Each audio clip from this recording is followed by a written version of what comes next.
आपण पाहत आहात EDTV, बातमी अशी जिच्यावर तुम्ही ठेवणार विश्वास। बदनापूर तालुक्यातील शेलगाव येथील महाराष्ट्र ग्रामीण बँकेचे तब्बल 21 दिवसानंतर कुलूप उघडले आहे। 30 जानेवारीला या बँकेमध्ये शाखा व्यवस्थापकाला मारहाण झाली होती आणि त्यावेळेसपासून ही बँक बंद होती। आज या बँकेचे कुलूप उघडण्यापूर्वी बँकेचे अध्यक्ष मिलिंद घरड यांनी आमदार नारायण कुचे यांच्या उपस्थितीमध्ये गावकऱ्यांना आणि एकंदरीतच बँकेच्या ग्राहकांना ठणकावून सांगितले आहे, यापुढे जर माझ्या कर्मचाऱ्यांना हात लागला तर मी बँकेच्या सर्वच शाखांचे विलीनीकरण करेल, अशी स्पष्टच भूमिका त्यांनी मांडली। त्यांनी मला घडलेला प्रसंग आणि सगळे त्याच्यानंतर जे काय गोष्टी झाल्या त्या सगळ्या गोष्टी सांगितल्या। ठीक आहे, FIR झाला, FIR झाल्यानंतर पण अजून एक त्याच्यानंतर एक काउंटर FIR करायची पद्धत, काउंटर FIR बँकेच्या कर्मचाऱ्यांवर करायचा, या सगळ्या गोष्टीचा विचार केल्यानंतर मग नंतर मी त्यांच्या मताशी सहमत झालो की बँक बंद ठेवायलाच पाहिजे किंवा बंद करायला पाहिजे। आमदार साहेबांना माहिती आहे लपवून ठेवण्यात काही अर्थ नाही। मी कलेक्टर मॅडम कडे गेलो, कलेक्टर मॅडम कडे जाऊन मीटिंग केली, कलेक्टर मॅडम सोबत जाऊन हे सांगितलं की मला ही शाखा बंद करायची आहे आणि मी ही शाखेची सर्व्हिसेस बदनापूर मधनं दिली। त्याच्यानंतर PI साहेबांकडे जाऊन भेटलो, PI साहेबांनी पण मला सांगितलं, पण त्यांनी त्यांची भूमिका फार व्यवस्थित प्रमाणे मांडली। त्यांनी पण मला विनंती केली की साहेब बंद करू नका। मी म्हटलं नाही, हा या गावातला दुसरा किंवा तिसरा प्रकार आहे, मी बंद करणार। परंतु कुचे साहेब सोडायला तयार नाही। जेव्हापासनं त्यांना माहित झालं की शेलगावची शाखा बंद झाली तेव्हापासनं त्यांनी मला 25 फोन केले। कधी म्हणले मी तुमच्या घरी येतो, म्हटलं घरी नका येऊ, घर लहान आहे, राग आला। मग म्हटलं ऑफिस मध्ये येतो। त्याच्यानंतर एकदा मी मुंबईला होतो, त्यावेळेला फोन आला, मला भेटायचं आहे, मला करायचं आहे। त्याच्यानंतर एक दिवस मी वेरूळला होतो, त्या दिवशी सुट्टीचा दिवस होता। मी निघालो, तुम्ही 11 वाजता बँकेत या, मी 11 वाजता बँकेत येतो, पण माझ्या नागरिकांना अडचण होऊन राहिली, तुम्ही बघा। तेव्हा मी मुंबईत होतो, त्यांनाही माहित आहे मी मुंबईत कशासाठी गेलो होतो, तेही काही लपून राहिलं नाही, तेही त्यांना नंतर कदाचित ते सांगतील मी मुंबईत कशासाठी गेलो। एक लक्षात घ्या, त्यांना जे एक माणूस जो एक 3 टर्म राहून आमदार जे म्हणून एक लोकप्रतिनिधी म्हणून जो निवडून येतो, त्या तुमच्या लोकप्रतिनिधीला, त्या तुमच्या आमदाराला माझ्या समोर, माझ्या कर्मचारीच्या अधिकारी संघटना आहे यांच्या समोर विनंती करावी लागते। ही एक शर्मेची बाब आहे, ही कृपया आपण एक लक्षात घ्यावी। याच्यानंतर त्यांच्यावर ही परिस्थिती येऊ देऊ नये, याच्यानंतर या सगळ्या गोष्टींची आपण काळजी घ्यावी, एवढीच एक आपणास विनंती करतो। आणि याच्यानंतर इथे तसूमध्येही कार्यक्रम जर काही झाला तर नारायण भाऊ तुम्ही कुठेही गेलात तरी मी शाखा घेऊन जाईल, हे मी तुम्हाला ठामपणे सांगतो आणि सांगतो। जय हिंद, जय महाराष्ट्र। 30 जानेवारीला ज्यावेळेस बँक मॅनेजरला मारहाण झाली त्यावेळेसपासून EDTV न्यूज या प्रकरणाचा सातत्याने पाठपुरावा करत आला आहे।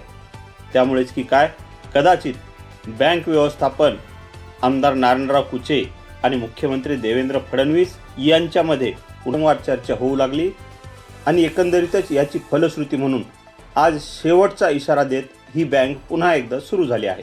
गेल्या 21 दिवसांपासून बदनापूर तालुक्यातील शेलगाव येथील ही शाखा बंद असल्यामुळे आमदाराची काय प्रकरण कुठपर्यंत पांगलं होतं, मारहाण करणारे कार्यकर्ते कोणाचे होते, या सर्व बाबींचा खुलासा बदनापूर विधानसभा मतदारसंघाचे आमदार नारायण कुचे यांना करावा लागला।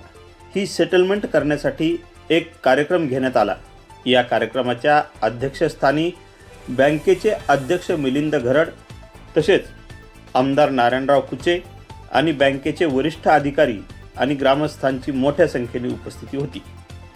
की महाराष्ट्र ग्रामीण बँक कुठेही कमी पडत नाही, हा आमचा स्वाभिमान होता। तो स्वाभिमान कधी कधी ह्या जनतेसाठी तुमच्या समोरही ठेवावा लागतो, त्याला इलाज नसतो। आमचं काम आहे, जरी स्वाभिमान असला पण चांगली गोष्ट होत असेल, आम्ही 10 वेळेस तुम्हाला हात जोडून विनंती करू की साहेब ही चुकीची पद्धत झाली, तुम्ही एवढ्या वेळेस आम्हाला माफ करा। आणि तुम्ही मोठ्या बंद केलं, माफ केलं, तुम्ही इडच थांबले नाही।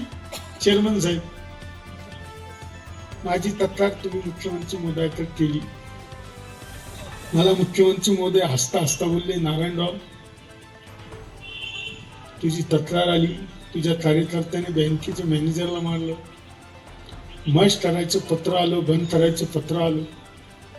मी सहज घेतलं, म्हणलं आपण विनंती करू खालच्या खाली स्तरावर, चेअरमन साहेब वेळच द्यायला तयार नाही.